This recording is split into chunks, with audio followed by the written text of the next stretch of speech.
A question that you probably have been addressing throughout our conversation today, but I'll go back to that because there's definitely something there. Being a patient yourself, has this changed the way you communicate? And the other question attached to this one is, have you witnessed different styles of communication in your colleagues, or you've shadowed individuals, obviously, and frequently we see commonalities, and we also spot things that we wouldn't repeat. So there are Well good said. examples, and there are not so good examples. That does happen. So what profoundly shaped the style of communication you have today? And Yeah. did the cancer journey play a major role? Yeah, no, absolutely. So fantastically put. And you're right. So one of the things I love about medicine is if you think about it, way we're trained, it's almost like a vestige of the medieval guild. So when we start, we're like apprentices, and we follow around masters of the craft, and we pick up tips from them. And you're right, and we won't name names, but we see both examples of good behavior that we want to emulate, and then perhaps not so good behavior that we want to avoid. So it might surprise you to learn this, but maybe so when my father passed away, so again, I was 14 years old, his oncologist did two things that were rather remarkable. One is he came to my father's funeral, and that meant a lot to me. And to the best of my ability, and I can't do it, unfortunately, 100% of the time, I still try to attend my own patients' funerals because I feel like I owe them and their families that. But what I'm really getting at is I was also given the opportunity very, very early on to first shadow my father's oncologist in clinic, and then work as a medical assistant and sort of slowly work my way up in his practice. And the reason I'm invoking him as an example, so this was in the era of paper charts before we got to the electronic medical record. He would literally use the margins of his notes to write down things that had absolutely nothing to do with the cancer itself and had everything to do with the person. And this sort of separate tracking of the person's identity, completely distinct from their tumor biology, it made such an impact on me right off the bat. So for instance, we would go in to see someone, and rather than him conflating their identity with their diagnosis, for instance, saying that they were, stage 4 non-small cell lung cancer, he would say, this is a 50-year-old minister with one son who's dealing with, and then he would list off all the characteristics. And just that, again, that framing is so important, because if you start with the person, you don't lose sight of them with all your focus on the tumor. There's a word that you may not like, which is host. So this notion of host and tumor, again, almost invoking sort of a parasite or infectious paradigm. I guess that language is okay, but it's really important to remember that the person, came first. They're still who you should be focused on, far above and beyond their cancer. So the long answer to your question is, very early on, I learned to emulate this sort of dual awareness of, yes, what's the cancer doing, but who is the person that you're actually treating? And the final thing I'll say is, for documenting the social history, at least in America, all you have to put in the chart is, does the patient drink, do they smoke, and do they use illicit drugs? That's it. There's absolutely no mandate to know them beyond that. But I think when you make even the slightest effort to know who is this person beyond their diagnosis, what were they doing before they were diagnosed, what are they doing now, then again, that goes a long way to cultivating what we're really talking about today, which is the profoundly human relationship that we are privileged to participate in. Like, these people didn't choose to come to us. No one wants to go to the oncologist. But once they arrive in our offices, they have to feel on some level that we see them as people and not just, again, as hosts of tumors. Fully agree, Mark. And that is something that Joanna and I, we speak a lot about, that how important it is to see the person we have in front of us, to take care of them, and to remind them that we're also treating them as a person with all their emotions. This brings us nicely to one of the main parts of our podcast, and that is professional well-being. We always try to explore this because behind the professional roles, behind all the responsibilities, there's still the person, the professional. And we believe that caring for others starts with caring for ourselves. Mark, what does well-being mean to you personally? Yeah, thank you so much. And by the way, one of the many reasons I love your work is that you are shining a light on this and making it literally okay to share that we are human beings with our own needs. And I know that on some level, for years, that had sounded selfish and perhaps even unbecoming of our profession. I think it's quite the opposite. Like you said yourself, There's all kinds of metaphors, like you have to fill your own cup before you can fill someone else's, which is very true. If you think about it, again, our training is part of the reason that we get into trouble with, not caring for ourselves. Number one, the demands are profound in terms of our time and our energy. The last thing I wanted to do when I was in residency was go and exercise because I barely had time to eat and sleep. But secondly, back to this whole hierarchy. It's almost as if you put your attending physician, say, on such a pedestal, it's difficult to actually see them as a human being with their own fallibility and their own vulnerability. And so I think what's happening, the culture of medicine is shifting, thankfully, where admitting when we are having a hard time, and I've had true dark nights of the soul. I'll tell you right now, 3 years ago, I had this real crisis of confidence where I thought I'm a terrible, terrible physician. And it was all sort of happenstance. I had a series of really, really unfortunate patient losses, which are, of course, far more devastating to those patients and their families than they were to me. But just aligned or misaligned in the wrong way, it absolutely eroded my self-belief. And so I'll tell you, coming out of that is, number one, a lot of my colleagues came to me and sort of confided their own, difficulties sometimes with self-doubt. And so that immediately helped me with imposter syndrome, because the first thing I thought was, oh, I'm the only person dealing with this, which is, of course, ludicrous. But again, in our culture, we've often been encouraged to be quiet about these things. And then secondly, and I think this is my real message for your audience, I learned to disconnect outcome from my own self-worth. And I have no problem saying I went to therapy. It was incredibly helpful. And the therapist said to me, he said, Mark, the best mountaineer in the world can get to the top of the mountain, look down, and see that there was an easier way. He said, you can't punish yourself for the things that you couldn't foresee. And I don't know what it was about that metaphor. I'm a sucker for a good metaphor. That really resonated with me. And I thought, you know what? As long as I show up and I'm doing my best for my patients with what I know today, I can't really fault myself too much when things happen that were literally outside of my ability to anticipate. So long answer, again, imposter syndrome, I think, falls away when you realize that colleagues and peers are dealing with the same issues. Yes, if we're going to sustain ourselves through decades-long careers with an enormous amount of pressure and stress and loss, is absolutely appropriate. The almost cliche now is self-care isn't selfish, but I fully believe it. I really carve out time now to exercise and eat right and hydrate. And my family appreciates me showing up that way as well. And then again, finally, the culture of silence, it was literally killing us, right? I mean, there's still a scourge of physician suicide. I certainly thought I was pretty close to, quitting my career because I didn't think I was good enough to do it anymore. And realizing again that sometimes circumstance is just going to work against you and you have to step back and kind of look at things in perspective. I think these are all very valuable things to do. So again, thank you for giving me a platform to say that, because if we don't admit the fact that we struggle with these things too, and we suffer in silence, and then our colleague who might be going through exactly the same thing can't benefit from our own experience. And so it's really, really good, I think, to put these in the open. Yeah. Thank you, Mark. Thank you.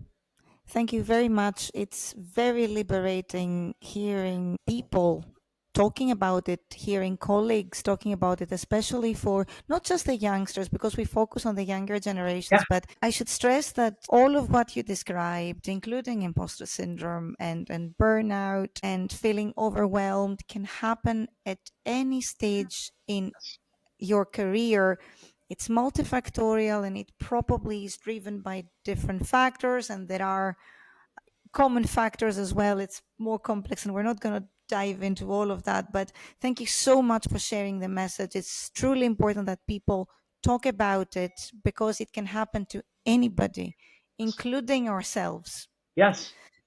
So looking out for each other is truly important, and looking after ourselves, as you said.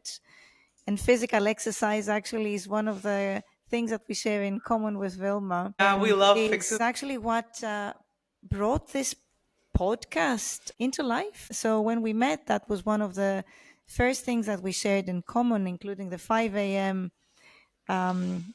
Wake up, which we both do. And it felt as if we belong in the same tribe. And that is how we started basically talking about all these messages. So thank you so much. Of course. Compassion fatigue, you didn't use the term, but again, how do you balance this empathy, diving in and out, but leaning, but not falling into the mess? How do you master that? I certainly wouldn't say I'd mastered it, but I think, again, being cognizant of showing up authentically, but also drawing boundaries. I have some colleagues who think that I am perhaps overstepping my bounds by going to funerals. Like some of them say, Mark, when you attend a funeral, that's almost like you've crossed a bridge too far. Again, one of the things I love about your conversation today is you're clearly being very careful and realizing that individual results will vary.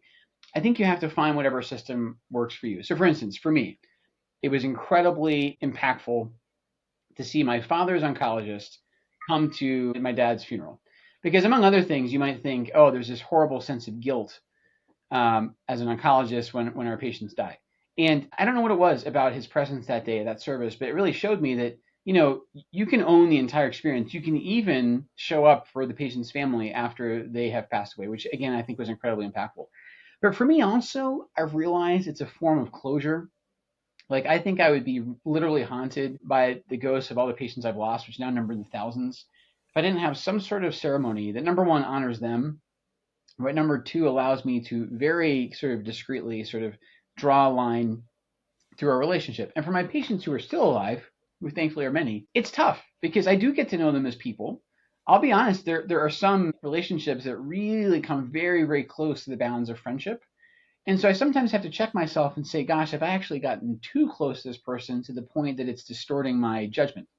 And in those cases, I actually find it really, really helpful to present the case at Tumor Board. Like I right before we started our conversation, I came from a conference.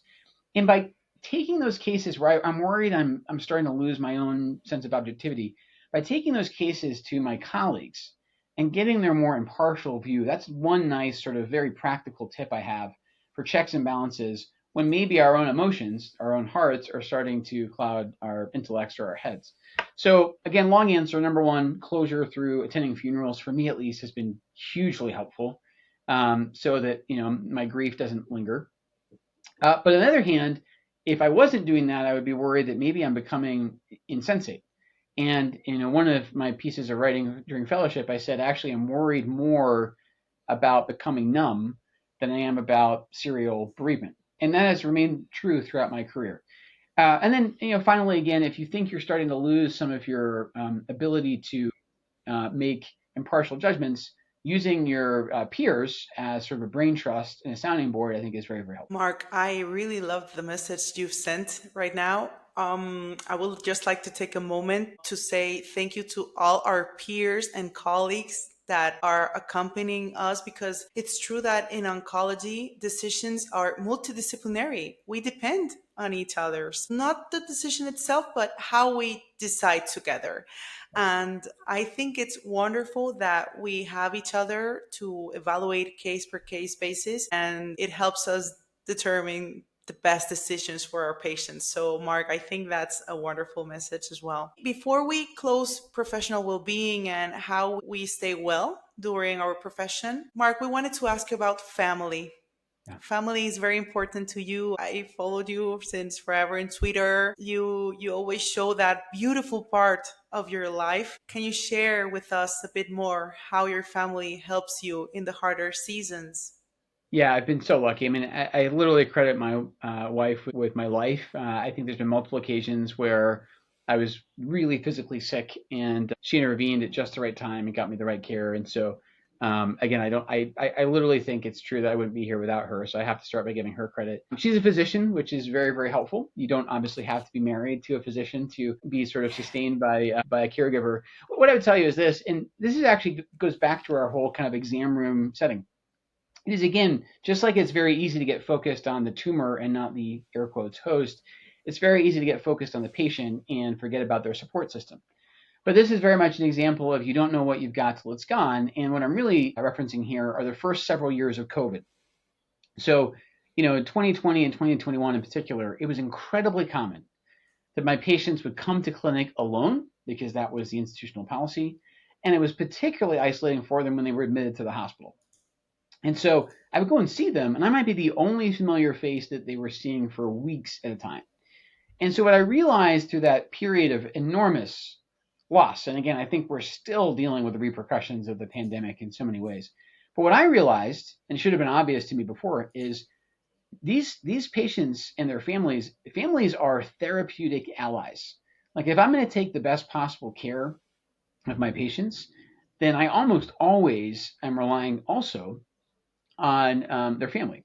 And I think the tricky part is, well, again, where's the line? Like, when are we putting too much of the burden on a loved one versus just acknowledging them? So one thing I try to do in the exam room is learn everybody's name. So it's not just the patient in front of me and someone sitting over here, but this is actually, a partnership.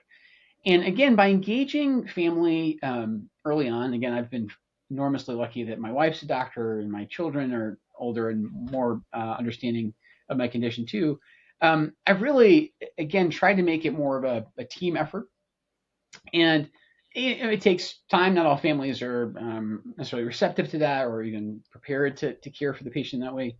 But I've certainly learned through my own experience, again, I'll just repeat it because it's so important to me.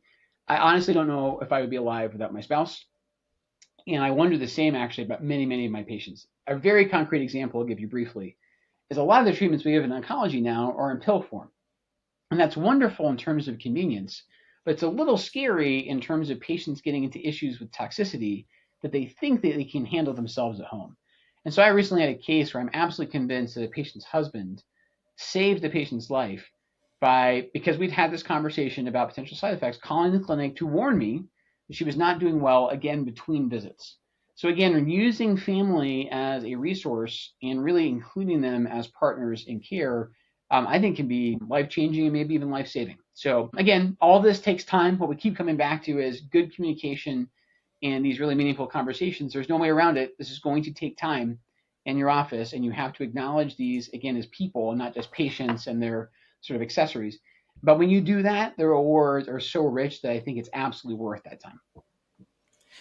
Totally agree. And with our patients, it's so important because it's not only the treatment, it's everything else like nutritional support, Yes. emotional support. I mean, I've seen patients that cannot eat. Their families are dedicated fully to fixing them the proper meals for them. Yes. Oh, That's absolutely. amazing. Or Totally. helping them with their clothes or walking, Yes. like pushing that side, that positive side. The very concrete example I'll just give briefly is I vividly remember when I was in the hospital right after my Whipple surgery, there was a threshold between the room with the bed and the bathroom. And that threshold, it honestly felt to me like Everest. Like I remember trying to push my IV pole over just this little lip of the flooring, and I couldn't do it without my wife's help.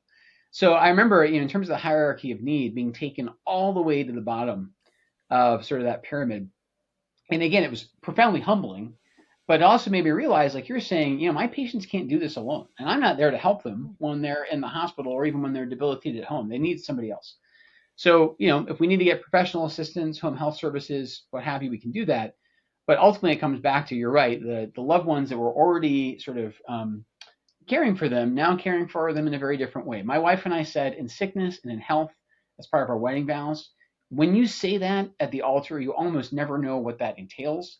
But then to live it out years later is actually, it's a beautiful part of marriage. It's not pretty, but it's beautiful in the sense that it really deepens your bond, and you're really, I think, living up most authentically to this commitment that you made to another person. Absolutely, absolutely, Mark. Thank you for sharing that. Before we close, Mark, we always like to end with a quick reflection round, rapid fire answers, and big insights. Sure. What is a quote that keeps you going? Yes. So my dad, when he was dying of cancer, had the enormous presence of mind to write a book. In that book, there's this quote, which if I had to leave your audience with anything, it's this. So he said, "The crisis of cancer affords the opportunity now, however brief or lengthy, to discard the trivial and the shallow, and to fill every moment in relationship with meaning, intensity, and value." That's very powerful, very, very powerful for our listeners as well. Mark, what's one thing you wish every doctor understood about empathy? Again, I don't think you have to have experienced the disease that the patient is dealing with to be empathetic. I do think you have to at least partly imagine what it's like for that person. And again, that resetting when you're at the door about to go in the exam room, just very, very briefly, even if for yourself and not just for the patient, imagine what they might be feeling. And I promise you that brief reframing is totally worth it on both sides of the exam. Thanks, Mark. Who is the next person you hope to open a door for? So I literally have a medical student rotating with me right now. And you may know this research, both of you, but it's been shown that if you take a medical student and show them outpatient oncology and what this experience is like, they are far more likely to enter the field than if they start in inpatient oncology. And of course, both arenas are necessary parts of cancer care. So my hope for this medical student is, number one, that they see legitimate optimism and the remarkable pace of progress in our field, but also that they too are prepared for the emotional toll that this field can take. And then finally, I'll say, this medical student is very, ambitious and interested in papers. That's all fine. And I think that's a very appropriate goal to focus on, is academic productivity. But at the end of the day, what nourishes me the most is still coming back to the exam room. Everything else is some epiphenomenon or surrogate for sitting down with someone and advising them as best you can about how to treat their cancer. And so my hope for this medical student is, number one, that they're hopeful, number two, that they're caring, and number three, that it's fine to be ambitious, but ultimately all of that has to be at the benefit of our patients. Absolutely. Mark, a moment in your career that made you stop and say, this is why I do this. Yeah, so it actually predated my career per se. So in 1991, I promise this will be a brief answer, my father was admitted to the ICU with neutropenia, and he was septic. And his oncologist brought my mother and I to bedside and said, I think he's gonna die. And what happened that week, which was remarkable, is the U.S. Food and Drug Administration approved, literally then, filgrastim, growth factor. And so the oncologist came in literally the next day with this injection and said, actually, you know what? There's a new medicine we can try that might restore the white blood cells. And I kid you not, and maybe this would have happened anyway, but to me, it looked like a magic trick. My dad's oncologist took him from the very brink of death and gave him another 3 years of life. So it didn't make him live forever. Nobody can do that. But with the thoughtful use of a newly available drug, which of course now we kind of take for granted, he brought my dad back from the brink. And so that was incredibly transformative for me, because even now it's very tempting to see oncology as doom and gloom. Yes, our patients die, and sometimes far too quickly. On the other hand, there was a providential timing where a medicine arrived just in time for my dad. And so my own practice, while it's borderline exhausting to keep up with all the progress, I'm always thinking, is there a emerging treatment that could help the person in front of me right now or that I'm seeing next week? And that is such an exciting opportunity for us to take novel technologies when they're available and apply them in close to real time. So that was sort of my moment that really changed my thinking about oncology and made me think that this is a beautiful marriage of scientific progress and legitimate hope. Thank you. And final question from me. Would you like to share something with us that others don't know about you and will come as a surprise? Yeah, I think, again, this may be evident in my story, maybe not. So my father was a minister, and his father before him was a minister. And so I always thought that I might enter the ministry. And what I'd like to say is perhaps borderline controversial. Our field is secular, and it needs to be. On the other hand, I actually think what we do in its best possible incarnation approaches something like pastoral care. And there's so much in just presence. So I guess the final thing I would say is there are times, and we can all admit this if we're being incredibly honest with ourselves, where we run out of treatment. There is actually no drug left that can help the patient with their particular cancer. That doesn't mean, though, that we are done in our duty to the patient. And so the way I kind of view both pastoral care and secular medicine is the acknowledgement that there's always hope for something. Most of our patients, when they first arrive in our offices, they hope for cure. And I'll tell you right off the bat that 85% of my patients are probably incurable from the moment I meet them, at least with traditional treatment. So we immediately then shift to talking about hope for control. And to be honest, this is always true. We also talk about hope for comfort. And my real point is it's too easy, in fact, that when I'm done with, say, effective chemo, that I say, okay, it's time to transition to hospice and I'm not going to see you again. To me, the therapeutic alliance can continue and perhaps should continue even after we're done with active treatment. Because again, then the patient thinks, oh, this was only ever a transaction where Dr. Lewis was involved in my care to give me treatment. And as soon as I was no longer a candidate for treatment, he was quote unquote done with me. To me, very easily can feel like abandonment. And also, I think it's almost an abdication of our responsibilities. So my point is, it's hard. It's very, very difficult to admit we have nothing left to offer in terms of conventional treatment. But just presence, I think, is so powerful. When I think about my surgeon who saved my life, the two things I think most about him are, number one, that he was an expert in the operating room and was profoundly precise with his scalpel in all the right ways. But what matters to me almost as much, if not more, is he showed up. He rounded on me twice a day after the operation, and he really showed up when there were complications. He didn't say, oh, that's not my problem. He admitted when there were legitimate operative side effects and helped me fix them. And one of the ways he did that was by showing up, being present, answering my questions. And so I think the power of presence is, again, a long answer during a rapid fire question. The power of presence is there, whether it's a minister at your bedside talking to you about faith, or whether it's a doctor who just doesn't leave you even in maybe your final weeks or months. And I think that that's a beautiful thing. Again, every single thing we've talked about today, whether it's investment in self-care or investment in our patients, it takes time. And so I think being cognizant of that and using our time wisely, both as people and as physicians, I think that's ultimately a really important part of mindfulness that helps us with self-care. It also helps us be better physicians. Beautiful, Mark. The power of presence. It's such a powerful message. Mark, thank you.